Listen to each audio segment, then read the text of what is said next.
Erin negre koyne bari arar mano shaje hujje to jelon mazu roite koi jel khanam mazu poser. Uacha tirecha tarar hujje de pat na var fani na var. Haje 15 বছর চলে জুলুমত বানার শান্তি না পাইয়া jo. At the end of a jetty on the coast of Bangladesh, the sound of misery rises up above the wind and the waves. 140 men and boys have been caught by the Coast Guard. They're Muslims from neighbouring Burma, and they're pleading and praying for their lives. Oh Allah, save us, they cry. But the officers aren't listening. After weeks of violence in northwest Burma, members of the Muslim minority, called the Rohingya, are trying to flee. But no one wants them. An officer takes photos.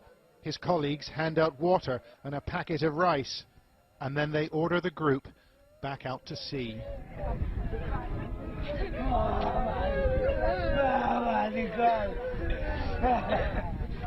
Their boats are leaking and they're badly overloaded, but it's not the voyage these men fear most. It's returning to Burma. They'll kill me, says this man. An officer from the Coast Guard replies, Allah will save you. Now go back.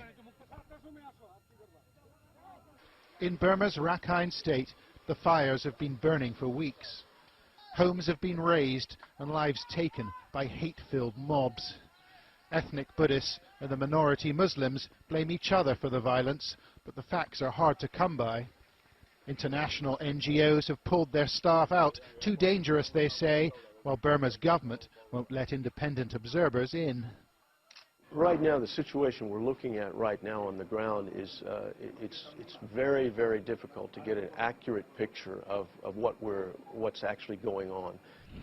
Information is scarce, but our camera team found people willing to talk. Rohingya refugees who'd made the crossing to Bangladesh, avoiding army patrols and the Coast Guard too. Some are hiding in farmers' shacks, and others have been taken in by sympathetic locals. Our team spoke to one traumatized family not far from the coast. They told us they had suffered greatly in Burma. My sisters, brothers and other relatives were burnt alive. They burnt my own children. We couldn't bear it anymore, so we came to Bangladesh.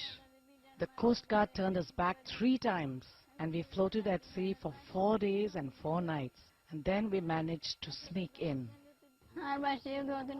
3 of our children were burnt to death in Burma. Another 2 died in the boat getting here. Like other Rohingya refugees, members of this family told us that policemen and members of the military in Burma took sides, participating in attacks on Muslims. Muhammad Islam says he saw a Burmese helicopter attack boats packed with refugees.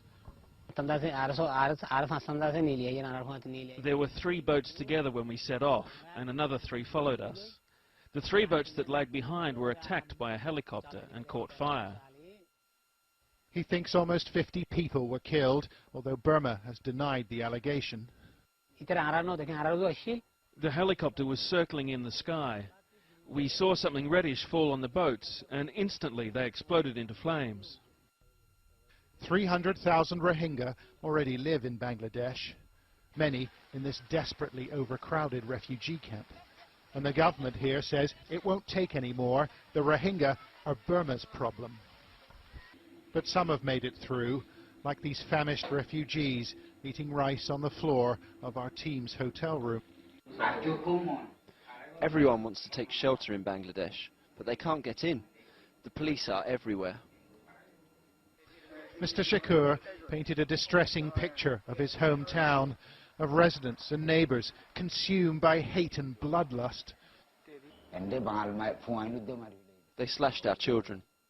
They put a sharp sword on the ground. They held infants above the sword and let the infants fall on it. They killed the babies that way. Did you see this happen? We asked him. Yes, I did. I saw it with my own eyes. They are shocking allegations, but is anyone prepared to listen? Burma's opposition leader, Aung San Suu Kyi, was feted in Europe for her stand against the country's military leaders, but she chose not to speak up for the Rohingya last week. She said she didn't know whether they were Burmese. We don't know what happened to the men and the boys we filmed on the jetty in the Bangladeshi town of Teknaf. A local contact said 5 of the boats pushed back into the sea had disappeared by the next morning.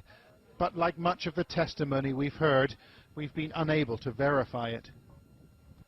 It's a catastrophe for a little-known group of people that nobody seems to want. Only dialogue and generosity and human decency will prevent further loss of life.